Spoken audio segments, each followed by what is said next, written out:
જય જવાન જય કિસાન. ખેડૂત મિત્રો, આજે ફરી એકવાર તમારું સ્વાગત છે આપણા યુટ્યુબ ચેનલ પર. મિત્રો, આજે એક ખાસ માહિતી લઈને આવેલો છું મેં. મિત્રો, તમે આ જોઈ શકો છો મારી પાછળ પીનાનો પ્લોટ ઊભો દેખાય છે, જે મેં ડેમોની અંદર મને આપેલા હતા આપણા ગુજરાત સીડના વંદે ભારત કરીને. તો મિત્રો, જોઈએ આપણે એની ખાસિયત. તો આ તમે જોઈ શકો છો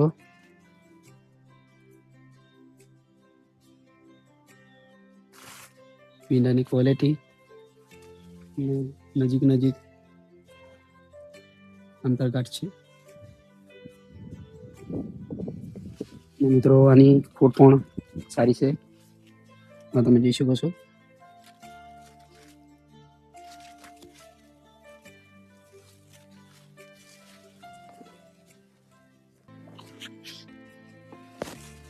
જોરદાર વરસાદમાં પણ સારી ફૂટ અને સારું ઉત્પાદન. આ તમે આ ભારતની અંદર પણ તમે જઈને જોઈ શકો. અમુક જગ્યાએ જો બહાર હવા લાગે એટલે તો વધારે ફૂટ હોય, પણ તમે બહારની અંદર પણ જઈ શકો છો.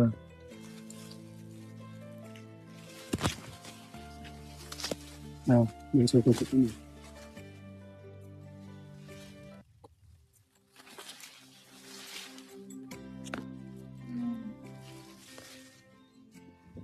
એકદમ લીલાછમ. તો મિત્રો, આ વેરાયટી મને તો સારી લાગેલી છે, કેમ કે આ તમે જોઈ શકો છો કાપલી પાત્રા છે. એટલે આ કાપલી પાત્રાની ખાસિયત એ છે કે જો સૂર્યપ્રકાશ આવે એ સેલને નીચે સુધી પહોંચી જાય આનાથી.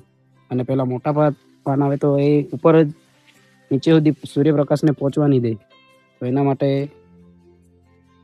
જે છોડ છે એ પૂરું પોષણ નહીં લેતું હોય, એટલે આપણને ઉત્પાદનમાં ઘટાડો જોવા મળે.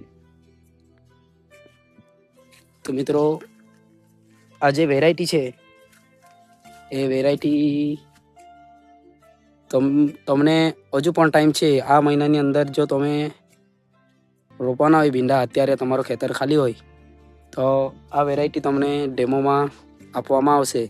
તો એ ડેમો તમારે ક્યાંથી લેવું એની વાત કરું તો તમે આપણે વ્યારા શ્રી ગણેશ એગ્રોની અંદર મુલાકાત લઈ શકો છો. અને આ બાજુ આપણે સોનગઢ શ્રી કુબેર એગ્રો અને ટોકરવા એ બંને જગ્યાએ મળી જશે. અને બંદરપાડાની અંદર સંજયભાઈના એગ્રો પર તમને આનો ડેમો મળી જશે. અને વ્યારા ઓમ એગ્રો પ્રણવભાઈને ત્યાં પણ આનું ડેમો તમને મળી જશે.